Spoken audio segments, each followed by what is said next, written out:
Welcome to the Retention Edge podcast. For this week's episode, I'm sitting down with a founder who's rethinking how pricing and discounts work in retail. I'm talking with Slava, the founder of BATNA, a negotiation-based pricing tool that helps brands increase conversion, order value, margin by personalizing deals in real time.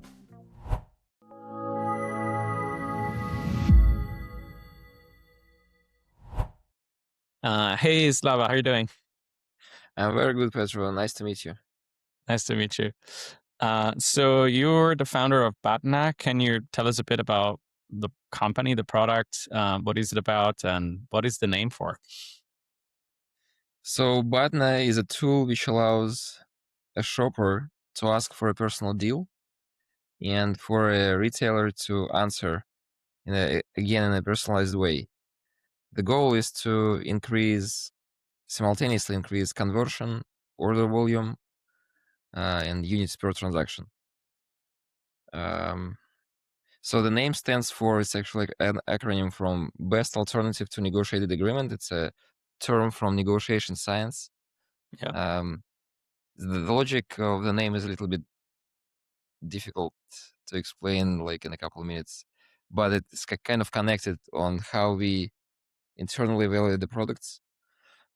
So it's kind of new approach to pricing. Very interesting. Before we get into how it works and why it exists, can you give us a little bit of background to yourself? Yes, sure. I used to be in charge of pricing in a large retail/FMCG producer. And so this company was actually producing snacks and candy, about 8 billion in annual turnover.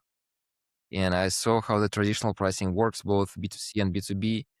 And I saw that it lacks some feedback from the audience. Like, why do you set this price? It's always kind of a guesswork. It's very difficult. It's mainly unsolvable, and unless you have some sort of feedback.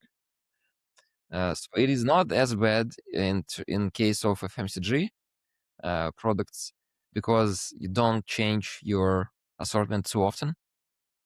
You change it and that's why you can kind of gradually find the optimal price point of every of your products. But if you're talking about fashion, for example, at least twice a year, you change your assortment completely, and you have no idea at what point you should sell, at what price point you should sell your products, and that's where you actually need the feedback from the customers. Okay. Oh, okay. Very interesting. So in a way, you get data from the customer live about, how well have you priced this product? Are you a little bit too high or a little bit too low, based on the direct input from the customer? Is that more or less the idea? Well, we also do this, but this is not the main thing. So the main thing for us is to understand what is the optimal deal for this particular person. And then after we actually conducting dialogues with all those people, all the customers, then we can take a step back and say, oh, you probably should change this price. But the core is actually to make the most margin out of every customer you have here and now. Okay, yeah. And then later you do some analysis and then you adjust the pricing, which is also important. Because not all the customers are using the negotiation thing. Right. So maybe for someone who hasn't seen it, right? How does this look visually to the end customer? Is this kind of like a name your price box or something like that? How does the customer input the price? Yeah. So if you're talking about so we have actually solutions for both e-commerce and brick and mortar stores. For e-commerce, it looks like so on the product page there is a price tag. Everything stays the same. There is an add to cart button, stays the same, and there is also our button, which is called bid your price. And the customer hits it. He sees a widget where he actually entered the price, and then he actually starts the multi-step dialogue with the system.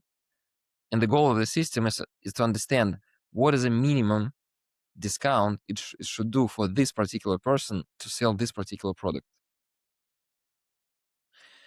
After it understands it, okay, so let's say product is $200, and we understand from the dialogue with the customer, and we don't use any other data. We don't want anything, like no transaction history with him, nothing. We don't need it. After we have a dialogue with him, we understand that he probably will not pay over 150. And then we are having a look at the valuation of this product, our internal valuation, which is based on the demand, like how well the stock is moving of this particular product, how well the stock is moving of this SKU compared to other SKUs of this category of other categories. So, and we come up with some valuation. And we say that we probably won't be able to sell this particular item over 100 in the time that we have until the end of the season. And we see that we can charge this guy 150. We say 150 is fine. And if you buy something else from this list, then you get extra discount. Another scenario is when we understand that the customer is not ready to pay enough according to our valuation.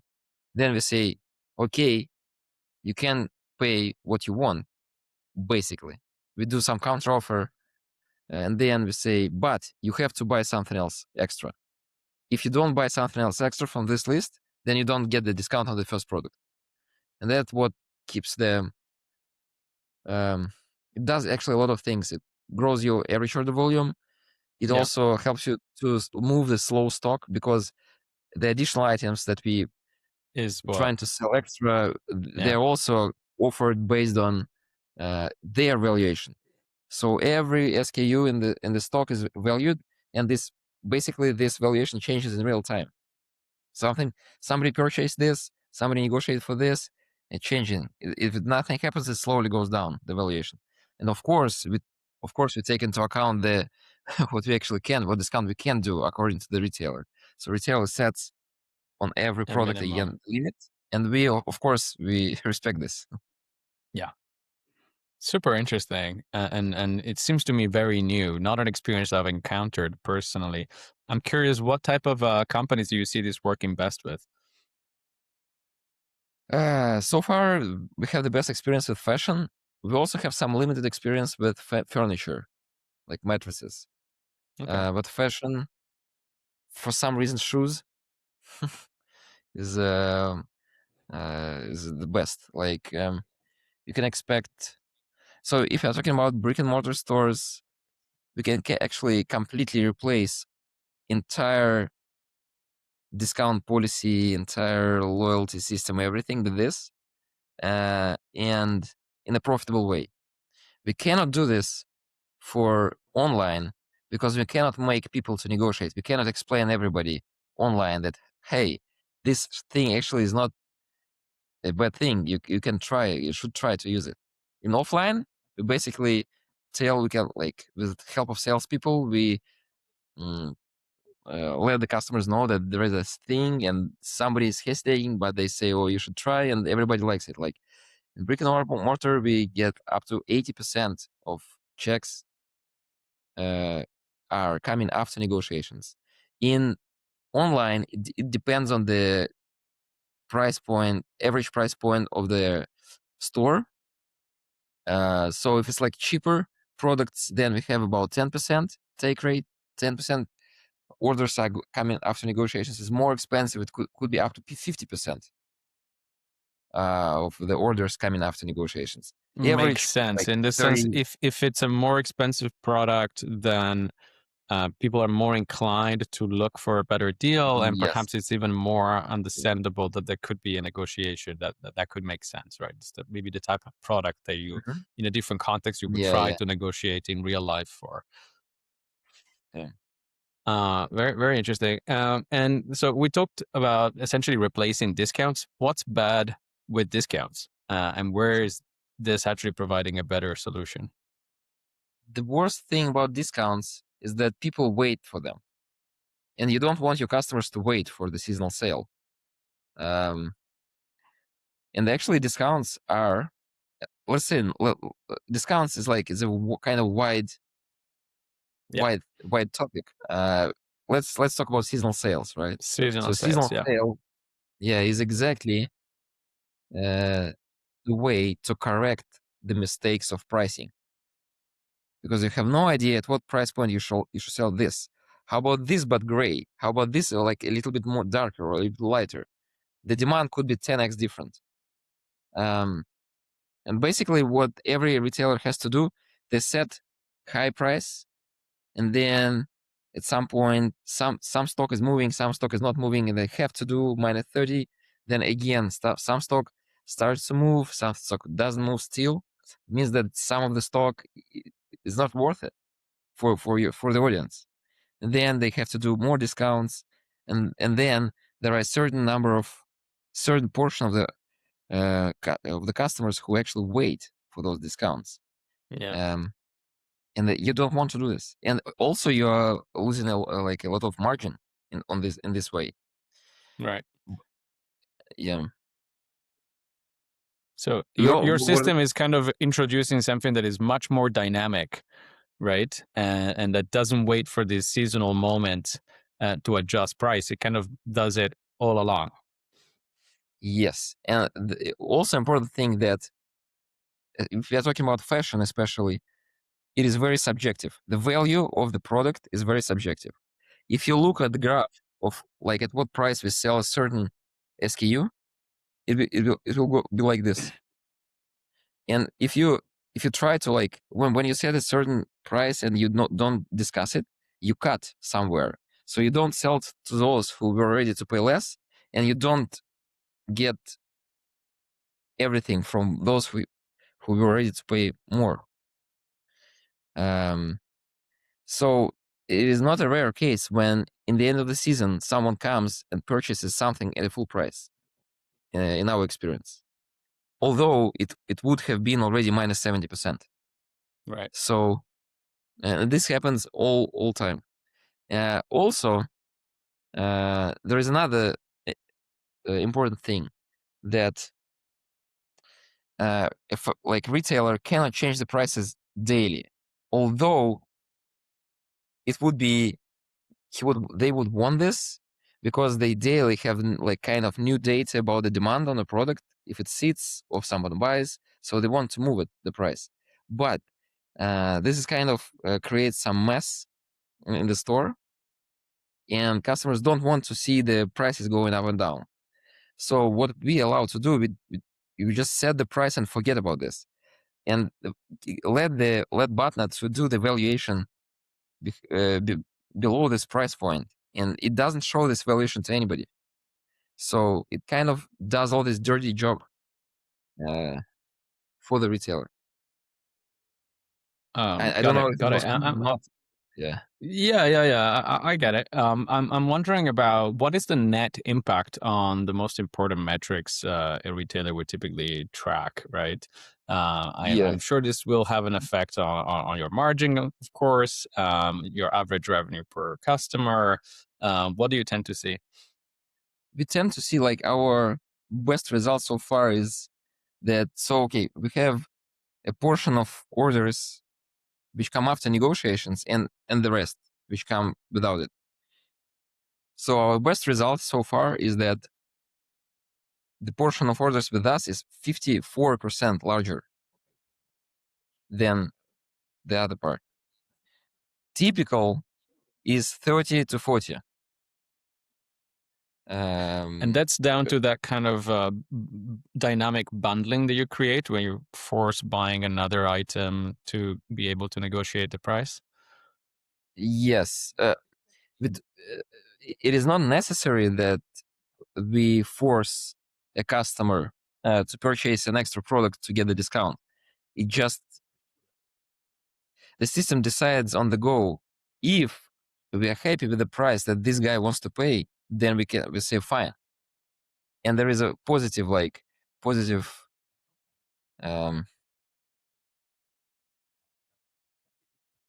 to say it.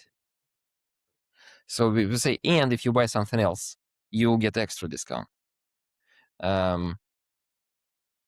So, and when we are not happy with the price after this dialogue. So the main thing is dialogue, to understand how much this guy is ready to pay. Yeah, I get And it. So in a way, it's a form of dynamic pricing, which is for you to be able to effectively capture more of what I think is called willingness to pay of the customer, right? So the customer might be willing to pay more. Typically, when you set a fixed price, you're going to win or you're going to lose. By doing it dynamically, you're able to, in a way, by definition, capture more of that value, right? I would say that I would say personally, the dynamic pricing of the place where we actually apply dynamic pricing is our internal valuation. If you think about this, like it's kind of similar to traditional dynamic pricing, and don't show it to anyone. But kind of you're right. We're trying to take the biggest advantage of every customer who comes to a store. Yeah, it's yeah. also I understand that it's not purely dynamic pricing in the sense that you change the price every time the user comes. They name the price, right?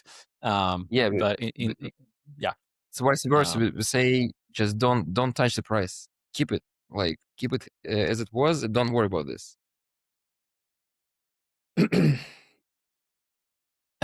I'm wondering, like, do retailers or e-commerce brands that work with you, do you get resistance from them feeling like they're kind of losing control of the price as a dynamic that they typically set themselves? Yeah. Yes. Actually, those who are too worried about this, they don't want to work with us. There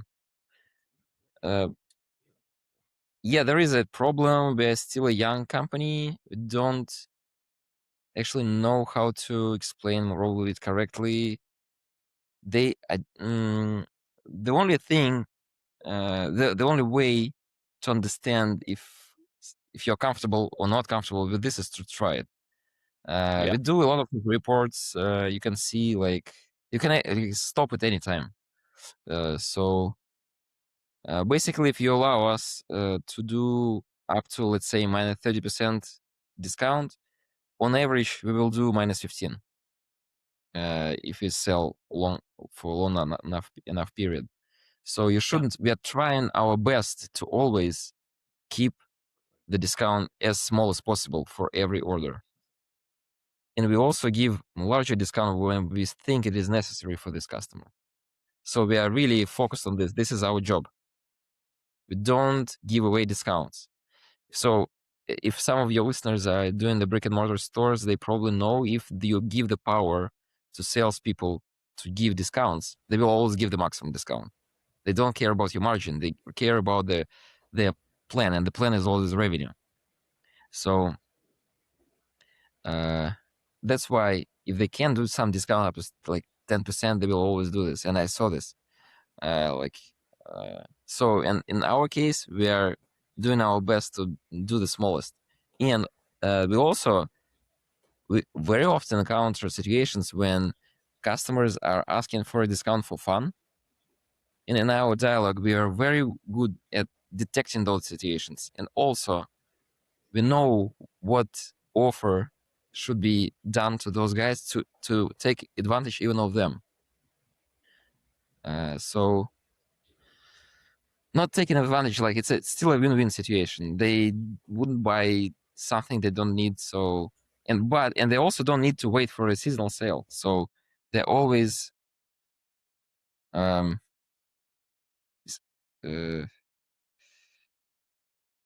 is also a big deal. You don't have to wait. So, and you also get a discount on the first product, on the second product. They're pretty happy. Everybody is, if they use it once, they always keep using it.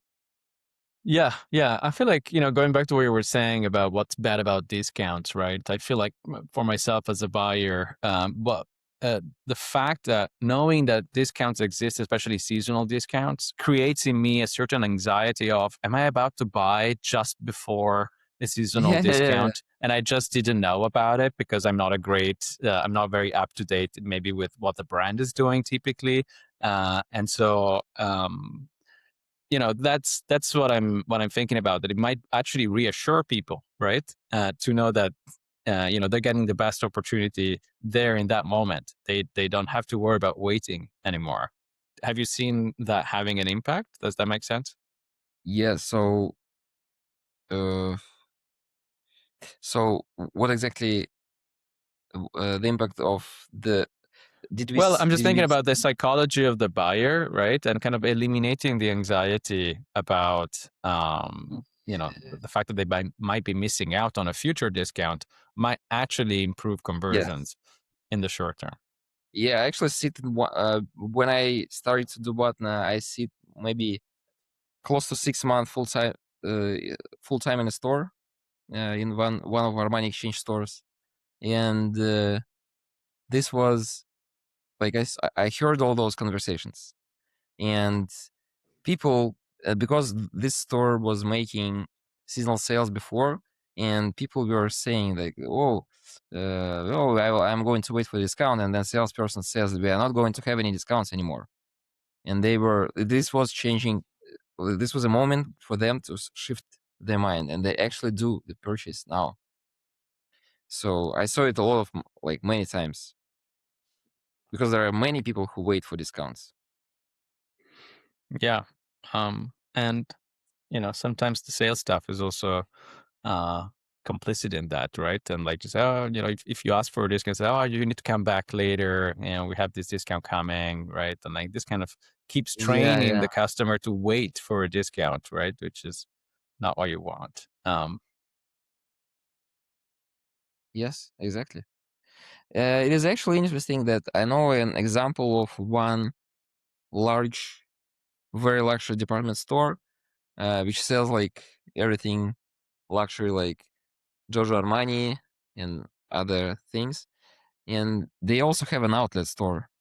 And all the customers who purchase like crazy expensive stuff, they also go to outlet.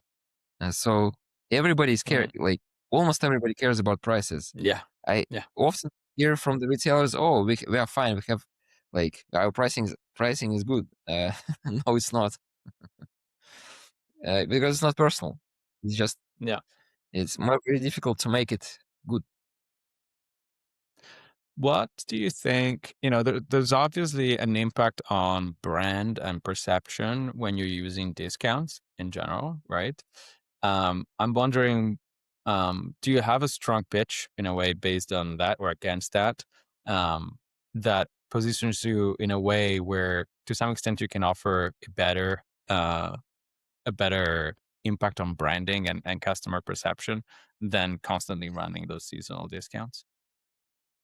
I would absolutely agree with you that the worst thing, the absolutely worst, which can happen with your brand, is to put minus 50% sign on your storefront, online or offline. This is the worst brand devaluation you can do. And this is also the race to the bottom. Once you start to do some discounts and then a little more every season, and there is no way back. It is very difficult to go back. And then also, if you don't do large discounts, like if you don't do seasonal sales, then you're left with a huge stock, and you have to think about, well, what are you going to do with this? But I often hear from prospects, like the guys who potentially want to use our system, that, oh, this is not good for our brand, and I cannot. It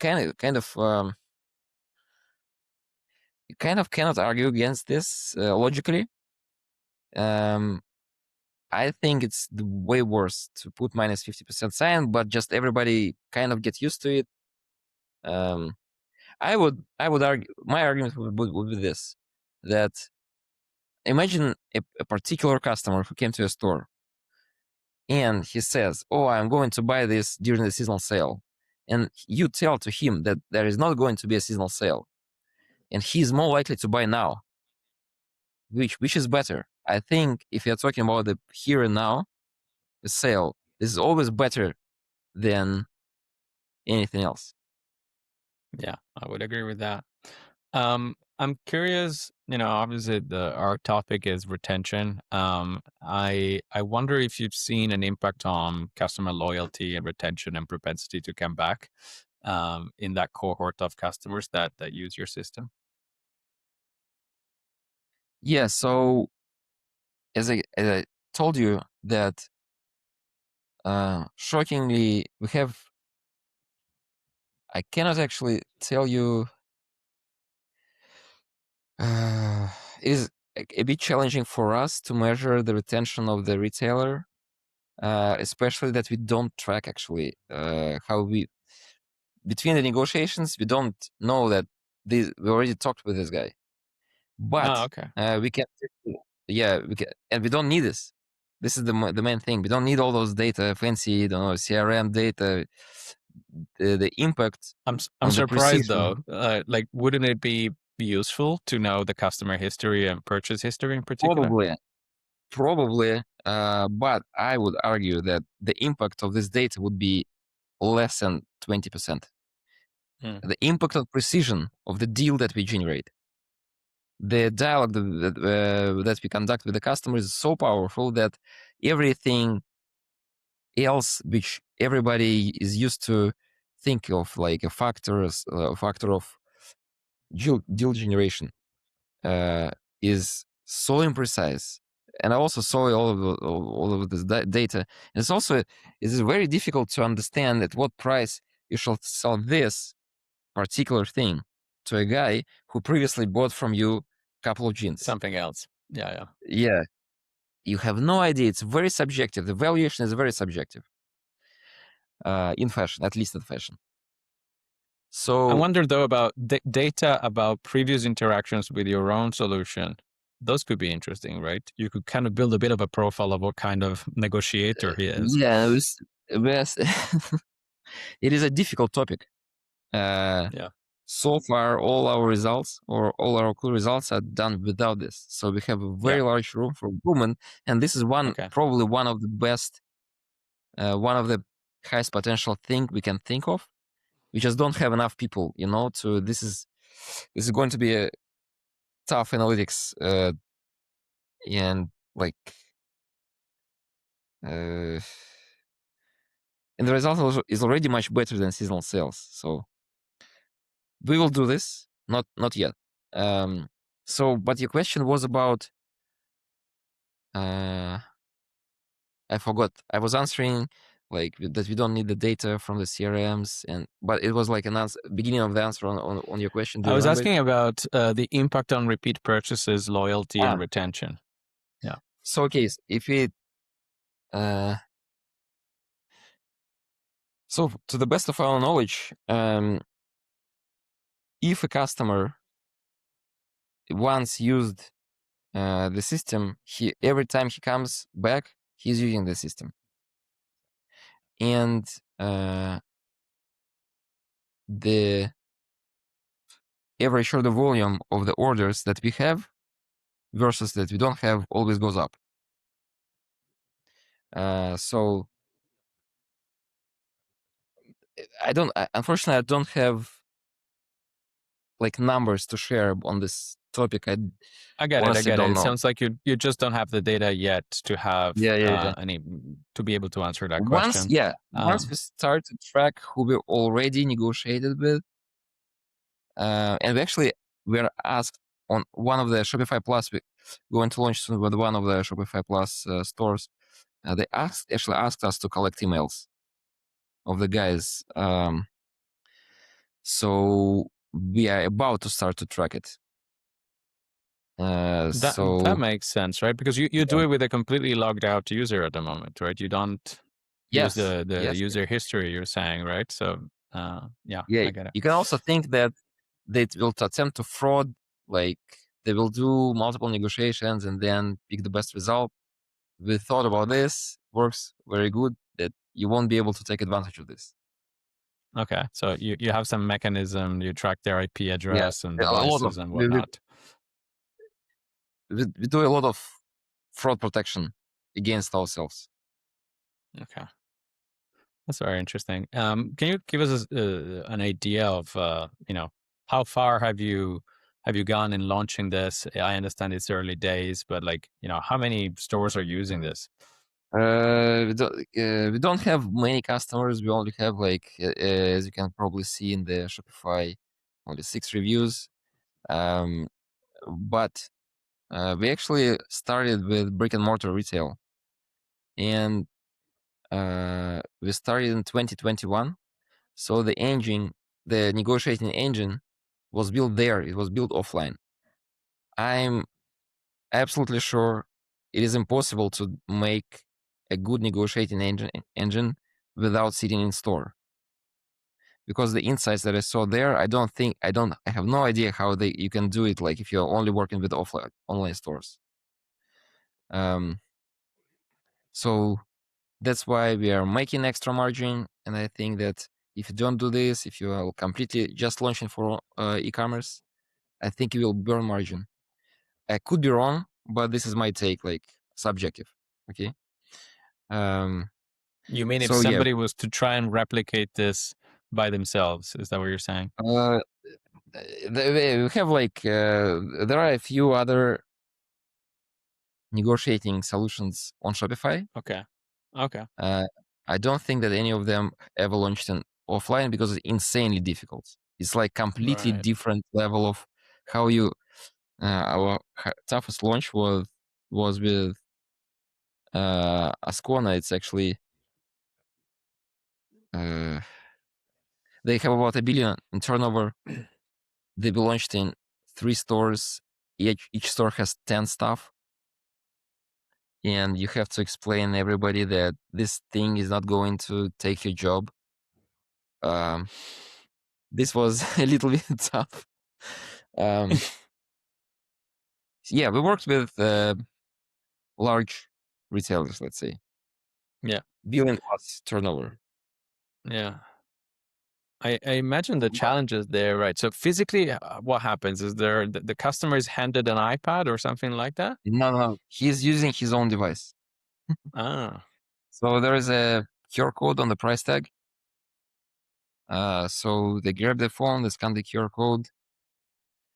So the bad thing is that the salesperson is there, so he can kind of guide you, and that's how you do those crazy numbers in the take rate that almost everybody is using this, and it's profitable. Every negotiation is profitable for retailer, and we make sure it is.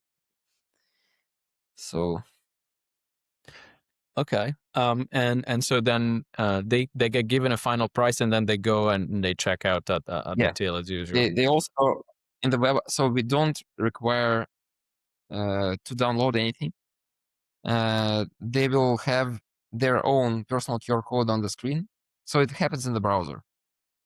Then they do everything. They say like purchase, and then they have the QR code. They go to show it on the cashier. The cashier scans it, and the deal in the cashier. So it's all automated. We are not pushing much the offline solution now. We are kind of focused now on Shopify, but if we, with your help, find a chain, offline chain who wants to try this, we will be happy to do so. Very cool. I'm just wondering, a little easier to scale on Shopify and launch. Yeah, that makes sense. That makes sense. I'm curious with your experience in with pricing in general, of course, building this, but also your prior experience. What do you see as a common pricing mistake that brands make, especially if you think about online first brands, direct to consumer brands on Shopify? And you can even restrict it to fashion potentially.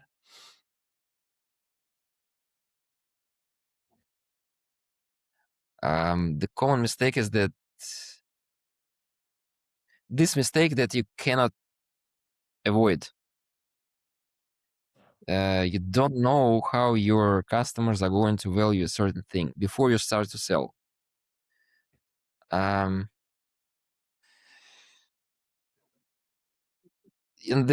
This is kind of pure art. There is no correct solution. There is a better approach, which is called personalizing. If you don't do it, there is another approach which is called I fix the price and that's it, which is done by some luxury brands. Also makes sense. I cannot say it's worse. It has some certain advantages. The luxury brands, they fix the price and they never do discounts. Okay. This Yeah. Yeah, this approach also has a lot of advantages. Yeah. So I don't know what to say. Like, if I can name a mistake, like the most common mistake that they do. Yeah. Uh, So you're saying the biggest problem is that pricing is an art more than a science, because typically yes, it's done it is. it's done Yes, without data about how customers truly value yeah, the product or the item. yeah. You And kind of especially in a fashion context, there's so many variables. There's colors, there's trends, there's a lot of context that is typically unknown, right? So there's a lot of guessing, right? And most of the error comes from the guessing, right? yeah. The I would say that the most common mistake is to not making it personal. Because value is deeply subjective over fashion Yeah. thing. You can try to use another tool to make the personal pricing. I just not aware of any which work. Very interesting. Well, I'm curious, if somebody wanted to try it out, how would they go about it? Yeah, just go to Shopify App Store, type BATNA, BATNA, and we will be there. We only like the installation takes literally 2 minutes. You just press install, turn on the app, choose the products you want to open negotiations for, and set the maximum discount. That's it. Okay, fantastic. Do you guys help the customer get set up? Yes, sure. Any help, please message me. I think there will be some contact details. You can actually just message to support, which you can find also on the Shopify App Store listing. Just again, we will do everything. We do customizations for every. Basically, we will try to find a solution to do any customization you want. Just let's talk. Amazing. What is next for you guys? What are you focused on in the next few months? We are now trying to find a way to actually tell people that this approach works. So our effort, my personal effort now, is also in marketing. We're trying different channels, trying to do podcasts, trying to tell it through some specialized media, some influencers, also doing some like advertisement, everything. So we're trying different things. Awesome. Sounds great. Well, So good luck. product wise, um, like it's a daily work of refining the algorithm which talks with the customer. Basically, daily work. It is became quite complex already, but it has so large room for improvement. This technology can be developed by much larger team, let's say, and it will make difference. It will make the discounts, the deals more precise. It will make a better conversion from the deal to the purchase. And there is a very large room for improvement there, product-wise. Now a little bit more focused on marketing, but product is always improving. I understand the challenge of balancing product work and marketing time, and Yeah. especially as a small team, it's always We are hard. now, yeah, we are now feeling that our product is way ahead of our marketing, so we need to a little bit. Great. Yeah. Good time to push on marketing and sales, and get on more podcasts maybe. Well, thank you so much, Slava. It's been very fun to talk with you and learn more about BATNA. I think our audience is certainly able to get started easily by, as you suggested, finding your app on the Shopify store and talking with you guys. Thank you again. Cool, Pedro. It was very nice to meet you. Thank you for very interesting questions. It was fun. Thank you. Thank you so much.